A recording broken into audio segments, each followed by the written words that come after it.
porque a igreja acha que o pastor tem que resolver tudo. Tudo se resolve em casa. Tudo se resolve com conversas francas, sinceras, adultas, maduras. Tudo se resolve num diálogo profundo dentro da palavra de Deus, dentro de uma perspectiva bíblica. Falar para uma jovem solteira sobre o valor de uma virgindade, em vez de obreiras ficarem falando de alguém ou de algo, sente com as mais novas, explique o valor de um casamento, diga sobre princípios, pare de questionar e falar mal de casamento. Sente com a sua filha, com a sua neta, e diga o valor da pureza e quão Deus se agracia com um casamento feito debaixo de uma aliança de pureza. Honre aquilo que Deus te confiou, que é o cargo de esposa e mãe.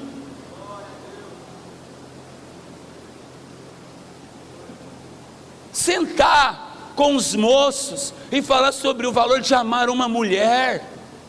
Como é, sente com seu filho e diga como você descobriu que você amava sua esposa quando namorados, como foi a sua conquista, como um marido ou um moço que era seu namorado e te olhou e você se apaixonou. Eu sei que hoje é diferente, mas vamos lá, fala para o filho.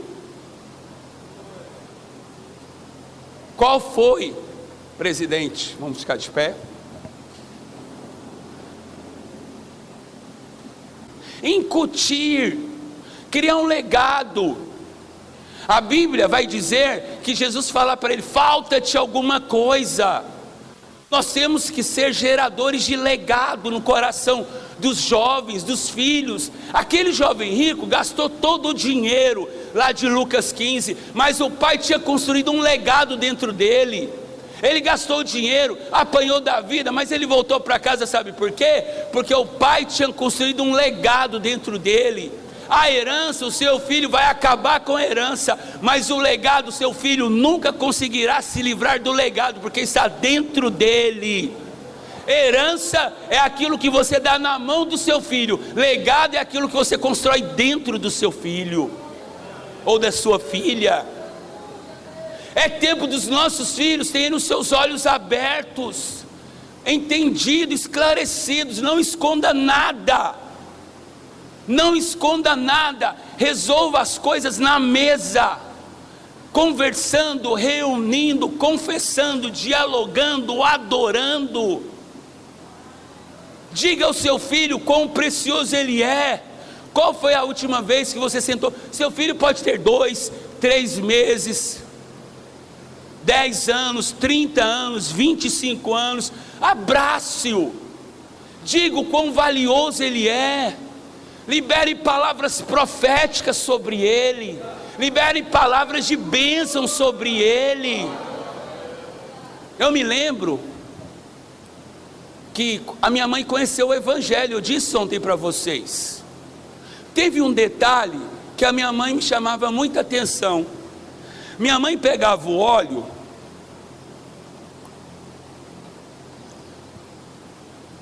ela entrava com o óleo que a dona Almerinda tinha dado para ela, óleo de mirra. À noite, ela tinha convertido, ela tinha conhecido Jesus. Aí quando meu pai dormia, ela ia lá no meu quarto. Às vezes eu estava dormindo, porque eu durmo muito cedo. Quando eu não estou em atividade de igreja, eu não estou viajando, 11h30 eu já fui, amigo, já estou dormindo. E aí minha mãe entrava no quarto, silenciosamente. E às vezes eu estava lá deitado, ela pegava o óleo e derramava sobre os meus ombros. E passava assim, dizia: Senhor, liberte o meu filho do islamismo. Revele ao meu filho o cristianismo, quebre essa cegueira, essa tapa que está tampando os olhos do meu filho, mas levanta o meu filho como pregador e pastor da tua palavra. Eu digo, Senhor, que o islamismo não tem poder sobre o meu filho, mas é que o seu sangue que tem poder. Levante o meu filho como um homem de Deus. Olha o resultado.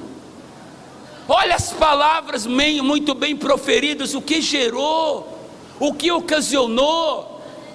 Eu vejo pais dizendo coisas de maledicência sobre seus filhos. Não! Desperte o potencial do seu filho, faça como Ana. Ana pegou Samuel, criou Samuel, gerou Samuel dentro de uma integridade espiritual, e não se preocupou se Samuel ia habitar numa casa onde 3 haviam se corrompido, Eli e os seus 2 filhos. Samuel dormia na mesma casa, no mesmo templo, os 2 ficavam dormindo até mais tarde. Eles tinham um papel como sacerdote, de quê? De pregar a palavra para o povo. E a Bíblia diz que naquele tempo não se ouvia a voz de Deus. Aí quem Deus suscita? Samuel. Qual que era a diferença de Samuel? A integridade do legado. Eli, olha, tanto que isso é sério, se preocupou demais com o seu ministério, se esqueceu dos seus filhos. Se empolgou demais com a chamada, se esqueceu dos seus filhos. Sabe onde Samuel dormia? No mesmo ambiente. Então você não tem desculpa para falar: pastor, o mundo está ruim demais. Samuel estava lá no mundo corrompido, no meio de 2 homens. Os 2 ficavam dormindo até meia-noite, até meio-dia. Daqui a pouco Samuel acordava, abria a porta do templo, e o povo esperando a palavra de Deus. Aí Deus pegava Samuel, enquanto os 2 corruptos, filho de crente, estavam lá dentro corrompidos. Samuel, o incorruptível, o que foi criado por uma mulher santa, que orou, que jejuava, que ensinava ele, que todo ano subia a Siló para levar roupas novas. Samuel se levantava diante do povo e falava sobre as verdades bíblicas que a sua mãe havia ensinado. O ambiente não determina quem eu sou, sou eu que determino o que o ambiente vai ser. Porque as trevas não pode esconder, por mais que seja uma fagulha de luz pequena, uma hora essa fagulha de luz se torna uma tocha, e a escuridão é dissipada daquele lugar. Ou nós levantamos Samuéis na nossa geração, ou nós vamos ter que conviver com 2 sacerdotes que dormem até mais tarde, que só querem comer. É você que cria Samuel, não é Deus. Samuel Deus gera, é você que cria. Deus é o ginecologista, você é o pediatra. Temos que parar de sermos apenas obstétricas, pôr Deus no filhos no mundo, e não criar filhos autenticamente convertidos ao Senhor. Filho de crente tem que confessar pecado, filho de crente tem que se batizar, filho de crente tem que fazer o processo do discipulado, tem que passar por todo o processo que todos passam. Para de amenizar, pare com esse papel de querer passar a mão onde tem pecado. Se o seu filho pecou, se a sua filha pecou, é hora de chamá-lo ou chamá-la para uma responsabilidade de cristão, e dizer que ele errou, e ele vai ser punido por aquilo que errou. Pastor, punido? Sim. A Bíblia me dá 2 exemplos sobre punição. 2, clássico. A Bíblia fala no livro de Salmos que a tua vara e o teu cajado me... Ué, vara e cajado consolar alguém?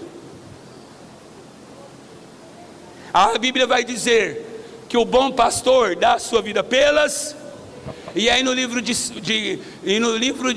Evangelho de João, capítulo 15, Lucas, capítulo 15, Jesus está sentado com as piores pessoas, e Jesus, sentado com publicanos e com pecadores, discorria com eles das palavras. E os doutores daquele tempo, daquela época, eles rangiam nos seus dentes, questionavam o que Jesus estava fazendo sentado com pecadores. E Jesus, sabendo o que eles falavam, começou a contar 3 parábolas.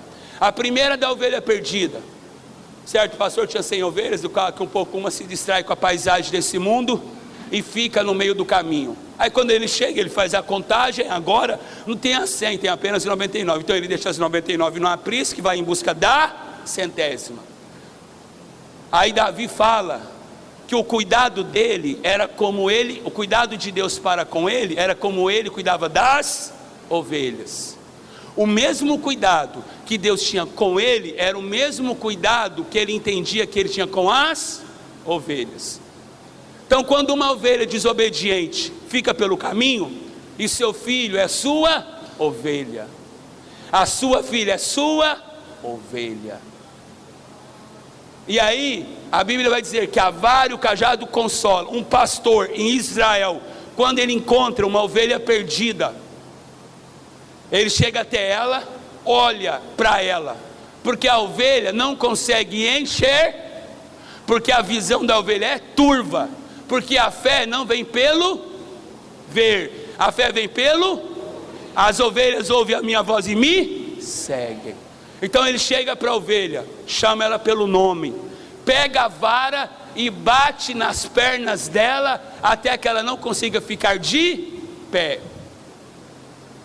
Não conseguindo ficar de pé, o cajado é o instrumento usado para levantá-la do chão e trazê-la ao seu ombro. Depois dela corrigida, depois dela ter sangrado, porque é Ele mesmo que abre as feridas e Ele mesmo que as cura. Ele pega o cajado, o instrumento de autoridade, coloca a ovelha nos ombros. A cicatrização da ovelha demora de 90 a 120 dias, para que a sua pele seja totalmente cicatrizada e nasça nova lã. Durante 90 dias, 120, ela anda nos seus ombros. Mas quando ele volta da busca da ovelha, aonde ela estava perdida, ele chega diante do aprisco e coloca ela num lugar separado. Todas as vezes que ele me leva para águas de descansos e pastos verdejantes, ele coloca aquela ovelha que está sendo corrigida nos seus ombros, as 99 no chão e a 100ª nos seus, as 99 deita no pasto verdejante, as 99 a 100ª no seu, as 99 desce ao riacho para beber água de descanso, e a 100ª nos seus. Quando dá sede, ele pega ela nas suas mãos, desce ela até as águas e dá água na boca, e reta e lógica, e depois coloca ela sobre os seus ombros novamente. Quando ela passa pelo processo, ela é devolvida às outras ovelhas.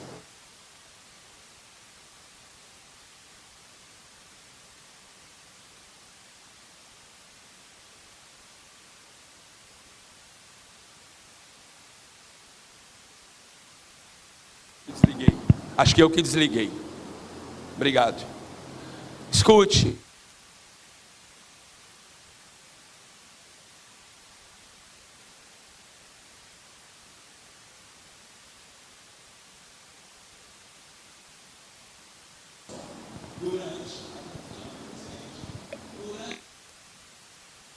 Ele canta uma canção para ela.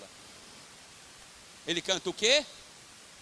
E fala o nome dela repetidamente. Quando você encontra, presidente, o senhor vai em Israel, nós cremos, visitar a terra de Jesus. O senhor ainda não teve a oportunidade, né, presidente? O senhor vai. Quantos creem que Deus vai levar o pastor Amarildo para Jerusalém, nos trazer riquíssimas informações e histórias daquele país? Escute. Quando dois rebanhos de ovelhas se encontram, aí você me pergunta, pastor, quando dois rebanhos rebanho de ovelhas se encontram, como que uma ovelha não fica com outro pastor? A primeira vez que eu cheguei numa igreja para pregar, eu andava de ônibus, eu ainda ando. Aí cheguei, estava chovendo, eu desci no ponto errado, andei 2 quarteirões a mais, e chuva você molha. Cheguei lá, aí a mesa ficava na porta, assim, na entrada, eu todo molhado, o rapaz veio com uma toalha. Aí o moço assim, pastor, se o senhor precisar de retorno, o senhor me avisa? Eu falei, pai, eu vou precisar vir de ônibus, choveu, e eu queria voltar para casa de carro, você me ajuda? Ele, não, pastor, é retorno no som. Eu falei, nem sei o que é retorno, amigo. Irmão, tecnologia não é comigo. Querido, a gente tem que entender esses valores. Como pai, essa autoridade que foi colocada em nossas mãos. Você lidar com seu filho, com a sua filha.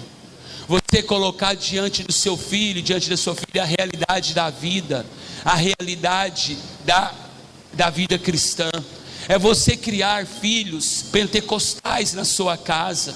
Filhos que vão entender a sua chamada, que vão olhar para você e vão dizer assim: eu quero ser pastor, eu quero ser pastora, eu quero ser missionária, porque os meus pais são. Sabe uma das coisas que me entristece? Eu estou falando do Khaled, do homem. Não estou falando só do pastor, mas estou falando do homem. Quando eu chego numa reunião de jovens, numa conferência de jovens, e eu pergunto, quem quer ser pastor? Nós temos 8% das mãos se levantarem. Antigamente era diferente. Antigamente você chegava num evento da Assembleia de Deus e perguntava para os jovens que estavam ali, quem quer ser pastor? Na grande maioria, 80% levantavam suas mãos querendo ser pastor, querendo ser missionários. Aí você vai entender por que eles não querem ser. Por causa de alguma frustração, algo que não foi falado a eles, algo que foi escondido deles. A pedofilia está presente no nosso meio, porque nós não ensinamos os nossos filhos a confiar apenas em nós, a compartilhar pessoas ameaçadoras que chegam para eles dizendo. A gente não tem tempo de sentar com os nossos filhos, eu ainda não tenho filhos, e falar para os nossos filhos sobre se alguma coisa contrária àquilo que eles têm aprendido, se têm aprendido em casa, for contra, for lá na escola, for algo contra, nos chegar e nos relatar aquilo que estão ensinando para eles de forma pejorativa, de forma errada. Crie no seu filho, na sua filha, uma sintonia de confiança, que não vai ter porta fechada entre você e eles. Eles vão poder chegar para você, compartilhar, falar, dizer, abrir o coração, chorarem. Chorem com seus filhos, como Esdras reuniu o povo e chorou junto. Chore com seus filhos, quando seu filho estiver passando por algum problema, aproxime do seu filho, mas deixa eu te fazer um pedido, não perca o seu filho, a sua filha. Invista o tempo que for necessário na vida do seu filho, na vida da sua filha.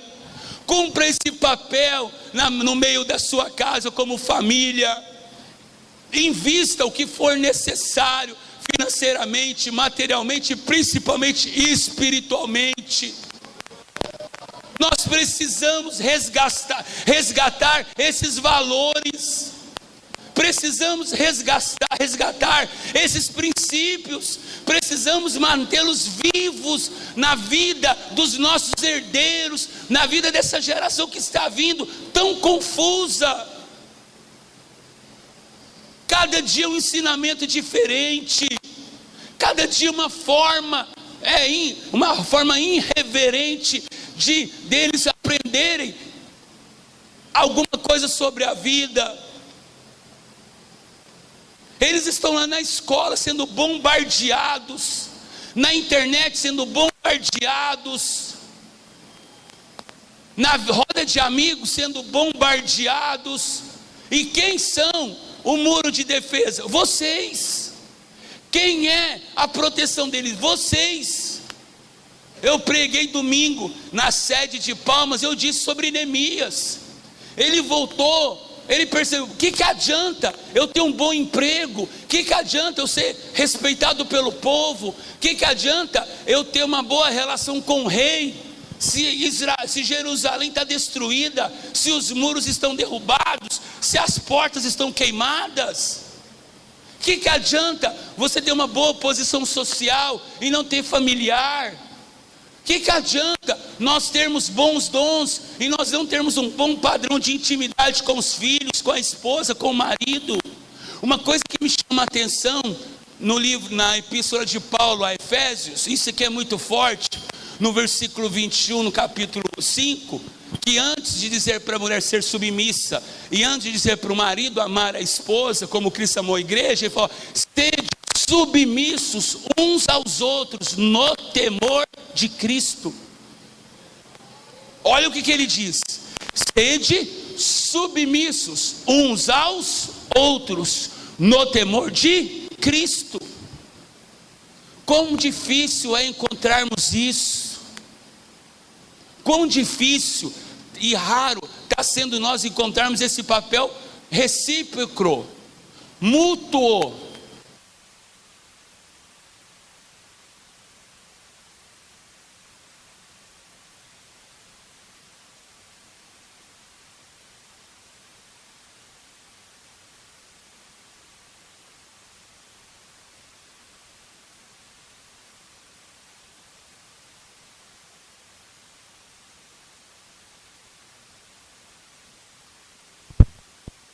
Nós não podemos permitir que isso vá pelo ralo. Coisas que foram adquiridas pelos nossos antepassados, coisas que foram adquiridas por aqueles que nos antecederam com tanto custo, valores esse defendido pela igreja apostólica, valores esse defendido pelos apóstolos, pelo próprio Cristo, valores esses dados a nós, para que equalizasse as nossas vidas, nos colocasse no prumo, nos colocasse numa direção assertiva. Eu queria deixar essa palavra aqui registrada nessa manhã. Sabe, o seu Éden é o lugar mais importante da sua vida. Olha que interessante, a Bíblia deu a responsabilidade para Adão cuidar do Éden, não de Eva. Deus não disse a Eva: olha Eva, seja submissa a Adão, fique aí do lado dele, fique o tempo todo junto dele, onde você for ele vai, onde ele for você vai. Não, ele disse para Adão. Quando a serpente encontra Eva, ela está sozinha, ela não sabia, ela só tinha ouvido de Adão o que a serpente pergunta para ela: o que acontecerás com aquele ou aquela que comer desse fruto? Certamente morrerás. E ela disse: não morrerás, será como ele. Aí a Bíblia vai dizer que agora Eva come, além de comer, leva para o seu marido. Seus olhos são abertos, agora eles veem a sua própria nudez. Deus não quebra o seu conceito de fidelidade por causa de alguém. Deus não quebra o seu conceito de relacionamento e de fidelidade, de lealdade por causa de homem. A Bíblia fala que periodicamente Deus descia ao Éden para ver Adão. O que Deus faz? Ele desce ao Éden. No Éden ele procura por Adão. Ele grita o nome de Eva. Porque quem que era o responsável? Adão, onde estás? Deus sabia onde Adão estava? Sim. Senhor, ouvi a sua voz e tive medo. Espera aí, mas ontem ele tinha medo da voz de Deus? Antes de ontem ele tinha medo da voz e da presença de Deus? Adão, o que eu estou vendo aí no seu corpo? Senhor, me desculpe, é que eu descobri que eu estou nu. A pergunta mais dolorosa para mim, para o Khaled, a pergunta mais dolorosa, ou melhor, a afirmação e a prerrogativa para mim mais dura que Deus faz ao homem é: quem disse a você que você estava? Pastor, não faz uma exegese dessa pergunta. Faço. Deus estava perguntando para Adão, o leão do Éden, o bebê da casa, não é assim? Hoje a gente ouve as mulheres chamando meu bebê, um homem de 63 anos, 40, 45 anos, meu nenê, infantilizando o sacerdote. Vocês acham que isso é brincadeira? Adão, quem disse a você que você estava? Deus, pastor, o senhor disse que ia fazer uma exegese. Vou fazer. A pergunta de Deus era: qual foi a voz que você está ouvindo no Éden que não seja a minha? Quem é que está ditando as regras da sua casa que não seja a palavra? Quem é que está falando mais alto do que eu na sua casa, Adão? Quem é que está dando as orientações na sua vida que não seja o meu espírito, Adão? Aí o bebê Adão: não, Senhor, a mulher que tu me... Presidente, ele nem perguntou para Adão onde estava Eva. Ele nem perguntou assim, ó, vocês, não, ele perguntou você, porque Deus lida com autoridade. E quem que é a autoridade da casa? Porque se o valente voltar e encontrar o homem amarrado, o que acontece? Ele entra e produz um escárnio naquela casa. Passar a responsabilidade de educação de filhos para a mãe, eu até tolero, mas de legado é com o pai. Nenhum patriarca chamou a sua esposa para profetizar sobre o seu filho as bênçãos, né, presidente? Aqui dói, né, irmão? Não, vai lá, amor, ora por ele. Que ora por ele o quê, rapaz? É você. A sua esposa produz amor, faz comida, protege como mãe, mas o poder de liberar a bênção profética é você, cabra macho. É você que vai profetizar sobre o seu filho. É você, escute, é você que quando Sambalate, escute, quando Sambalate, Tobias e toda a tropa maligna vinha atacar a sua casa, e você estiver no processo de reconstrução, você dizer, pode vir, na minha mão esquerda tem uma colher construindo um muro, na minha direita tem uma espada para defender minha casa. Pode vir. A mulher que tu me deste. Quem é que tem defendido o seu lar? Quem é que tem instruído sua criança? Você vai sentar nessas cadeiras. Você está sentado nas suas cadeiras. Quem é o homem que está sentado aí? Sexta-feira, ou melhor, sábado de manhã, nós aprendemos quem eu sou, dentro de uma perspectiva de meu próprio relacionamento comigo. À tarde vocês ouviram sobre a obra missionária com muçulmanos. Hoje, nessa manhã, nós estamos entendendo algo sobre a família e a igreja. Mas em primeiro lugar, sobre a família. Porque eu entendo, um Éden, presidente, bem cuidado, resplandece na igreja. Um jardim bem cultivado resplandece na igreja.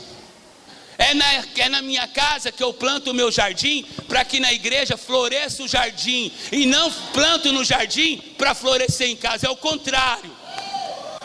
Ou nós mudamos essa metodologia maligna. Eu estava falando, pastor, do diabo tentando roubar os nossos filhos. Nós não temos uma geração próxima que vai testemunhar Cristo. Ou nós geramos Samuéis, mulheres como Esther. Olha a submissão de Esther. A Bíblia fala que ela se prepara para entrar na presença do rei. Uma mulher usada para defender o seu povo, que foi instruída por Deus, por seu tio Mardoqueu, para libertar o povo. Mas ela era submissa ao quem? Ao seu tio, que substituiu a vida dos seus pais. Seus pais morreram, ela era órfã.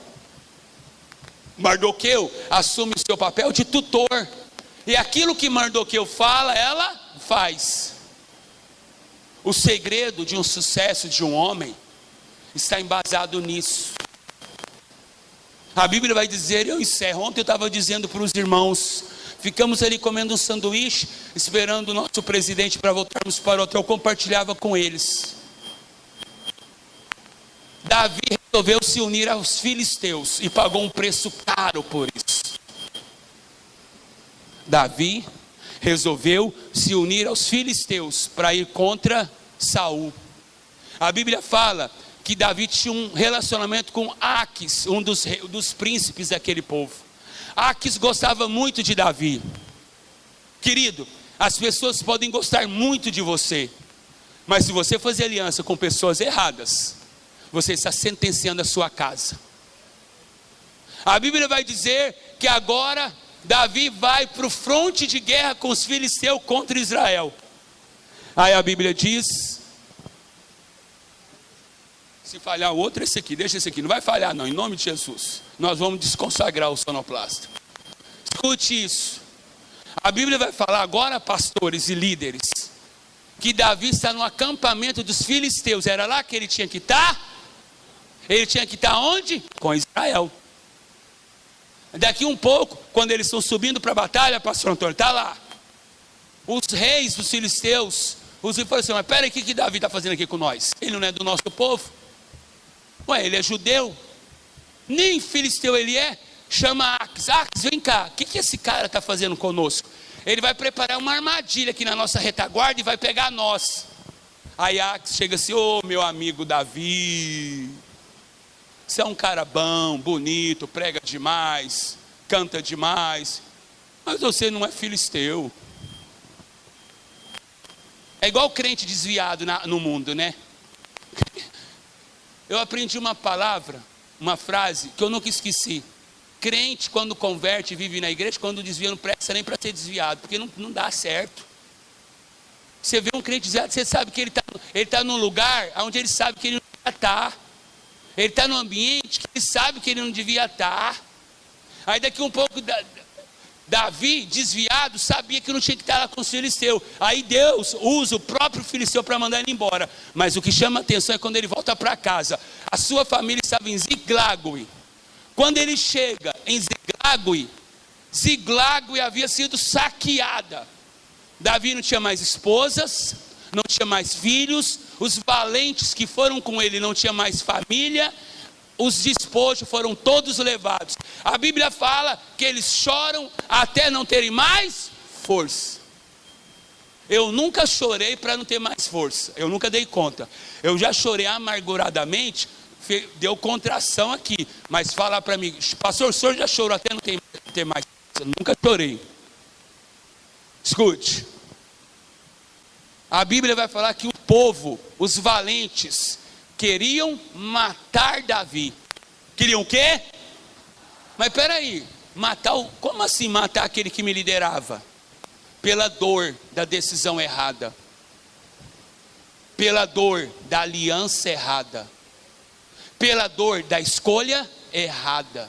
Davi não só comprometeu a sua casa, mas comprometeu todo o exército. E eu encerro. Toda decisão errada que você toma como líder da sua casa, você se compromete a você e a sua, toda escolha errada que você toma, não é só você, sacerdote, que está errado, é você e a sua. Davi chora, os homens choram, e a Bíblia fala que Davi agora ora, ele vai lá no sacerdote e se veste. Ele tinha deixado família, ele tinha deixado para trás a sua vestimenta de autoridade. Ele se reveste dela, se arrepende e chora. Deus, eu devo ir atrás deles. Deus, sim, vá atrás. Sabe por que Deus falava isso? Deus não estava preocupado com Davi. Deus estava preocupado com a família, com a geração futura. Deus estava preocupado com quem? Com os filhos dos filhos que testemunhariam e que continuariam a posteridade do evangelho naquele tempo. A Bíblia vai atrás.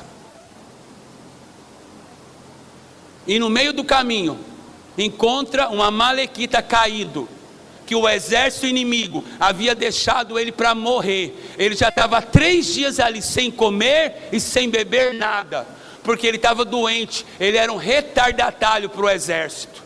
A Bíblia fala que o exército inimigo levou família, animais, despojo e queimou a cidade. Quando Davi chega diante daquele homem, Davi pergunta: quem é você? Ele diz: eu sou um amalequita, o meu senhor egípcio me deixou aqui para morrer, porque eu sou um peso. Davi disse a ele: me diga aonde eles estão. Você pode?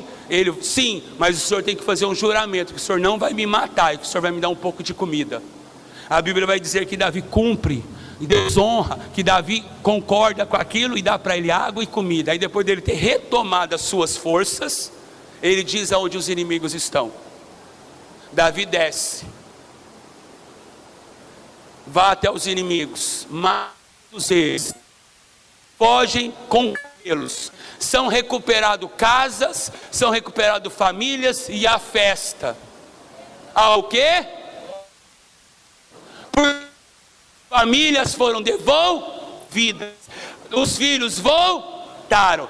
Tenha alegria em lutar pela sua casa, tenha alegria de lutar pela sua família. Se levante hoje dizendo: diabo, eu não aceito mais a sua intervenção, as suas armadilhas contra a minha família e contra os meus filhos. Eles são herança do Senhor, são sacerdotes da minha casa, e eles testemunharão quem é Deus na terra. É tempo de nós nos levantarmos com o efode que nos fiado, com a palavra de toda arma forjada.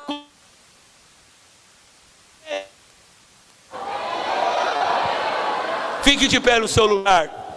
Presidente, me permite orar.